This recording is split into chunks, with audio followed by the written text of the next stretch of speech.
বলেছিলাম তো আমি, রাজার রাজাদের যে দেবদাকে দেখেছে ওটা কিছুই নয়।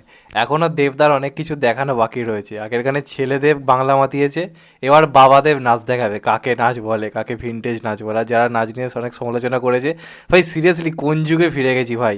কোনোদিন কল্পনা করিনি আবার দেবদার প্রতিটা গানে এইভাবে ছন্দ মেলাতে ইচ্ছা করবে, নাচতে ইচ্ছা করবে। তো একটু আগে জাস্ট এইমাত্র খাদানের সেকেন্ড সঙের টিজার অলরেডি চলে এসছে। তো গানটা রিলিজ করছে হচ্ছে পরশু দিন, অর্থাৎ 22 তারিখে। আর আমি তোমাদেরকে গ্যারেন্টি দিলাম সকাল 11টাতেই গানটা আসবে। তোমাদেরকে টাইম আমি লিখে দিলাম, এই টাইমে আসবে, কারণ টিজার এসছে 11টায়, তার মানে গানও ঠিক 11টার সময় আসবে। ইউটিউবে গানটা এসেছিলো, সেখানে সাউন্ড ছিল না।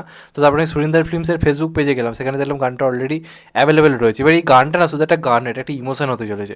তার কারণ এই গানে প্রথমবারের জন্য আমরা দেবদা এবং যিশুদাকে পা মেলাতে দেখবো। এই ব্যাপারটা তো রয়েছে, এটা আমাদের কাছে একটা নতুনত্ব পাওয়ান। এবং যিশুদার ক্যারেক্টারটা যে সবসময় ঢোল বাজায়, কীর্তন করে, তো তার সঙ্গে সঙ্গে দেবদা যে একটা পুরোপুরি মাসি ক্যারেক্টার, দুজন একসঙ্গে নাচছে, এরকম মোমেন্টস দেখতে পাওয়া, এটা আমাদের কাছে বিরাট একটা ব্যাপার ছিল।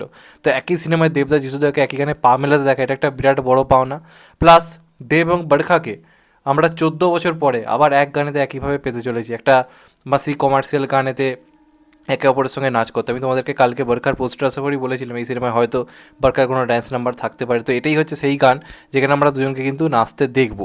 থার্ড যে কারণে এই গানটা নিয়ে এক্সাইটমেন্ট আমার চরম লেভেলে বেড়ে গেছে, এই গানটার সিঙ্গার অভিজিৎ ভট্টাচার্য। তোমরা ঠিকই শুনেছো, অভিজিৎ ভট্টাচার্য এই গানটা গাইছে, এবং যে কারণে এই গানটা নিয়ে আরও এক্সাইটমেন্ট ক্রমশ বেড়ে গেছে। তার কারণ দেবদার মানে গলাতে অভিজিৎদা যখনই গান করেছে সেই গান চরম লেভেলের হিট হয়েছে। সেটা চোর পুলিশে প্রেমে পড়ে চোখ বা ঢাকের তারাতে একটা আইকনিক গান ছিল। তো এই সিনেমাতে আবার সেই জুটিটাকে ফিরিয়ে আনা হচ্ছে, দেব অভিজিৎ জুটি। এটা আমাদের কাছে একটা বিরাট বড় পাওনা, কারণ এখন কি দেবদার সঙ্গের ক্ষেত্রে সেই আইকনিক যে যারা গাইতো তাদের মিউজিক পাওয়া যায় না। সেটা কুণাল গাঞ্জাওয়ালা হোক বা জুবিন হোক বা অভিজিৎ হোক। তো অনেকদিন পর দেব অভিজিৎ জুটির গান আসতে চলেছে, এটা একটা বিরাট বড় পাওনা। এবং গানটা দেখুন যেভাবে প্রেজেন্ট করা হয়েছে, পুরো গানটা তো আরও বলতে পারবো। এই গানটার মধ্যে সেই নাচ রয়েছে, এবং সবচেয়ে বড় কথা কি অদ্ভুত যে বাঙালিয়ানাটা, এবং ওই যে আদিবাসী সম্প্রদায়ের যেরকম মিউজিক হওয়া উচিত একটা গানের ক্ষেত্রে, সেরকম ফিল দেওয়া হয়েছে গানটার মধ্যে। এবং গানের কথাবার্তাগুলো আপনারা দেখুন, ওদের ভাষাটা ওরা যেভাবে বলে ঠিক সেইভাবে গানটা লেখা হয়েছে। নীলায়নদার এটা বলাতে পারে প্রপারলি প্রথম হয়তো ব্লকবাস্টার হিট একটা কমার্শিয়াল গান হতে চলেছে। বুমেরাঙের গানগুলো ভালো ছিল, আমার খুবই এক্সপেরিমেন্টাল লেগেছিলো, গানগুলো ভালোই লেগেছিলো, কিন্তু বিরাট বড় মাপের কিন্তু হিট হয়নি। জিদ্দার সিনেমার গান যে লেভেলের হিট হয়, বুমেরাঙের গানগুলো কিন্তু ওই লেভেলের হিট হয়নি, তবে ভালো ছিল, আমি খারাপ বলছি না।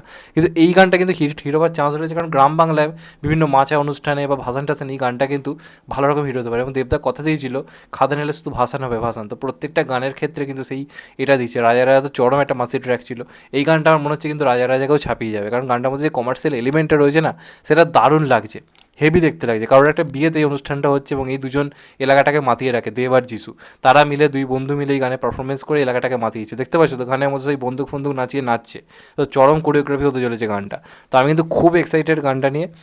গানটা আসছে পরশু দিন 22 তারিখে। প্রথম ঝলকটা কিন্তু চরম লেগেছে, দেবদাকে দাড়ি ফাড়ি রেখেছে নাচছে, হেভি লাগছে, যেটুকু নেচেছে ভাই চরম লাগছে। প্রত্যেকটা গানে দেবদাকে এইভাবে নাচতে দেখা, এটাই তো চাইছিলাম। তো এবার দেখা যাক গানটা কেমন হয় আলটিমেটলি। আমি খুব এক্সাইটেড হয়ে গেছি গানটা নিয়ে। তোমরা কতটা এক্সাইটেড অবশ্যই কমেন্ট করে জানিও। চ্যানেলটা নতুন হলে চ্যানেলটা সাবস্ক্রাইব করে দিও and get the bell icon. ভালো থেকো সবাই, টেক কেয়ার, নমস্কার, আবার দেখা হবে। এখন তো ভাই টেক কেয়ার, সবাই ভালো থেকো, সুস্থ থেকো, নমস্কার, আবার দেখা হবে।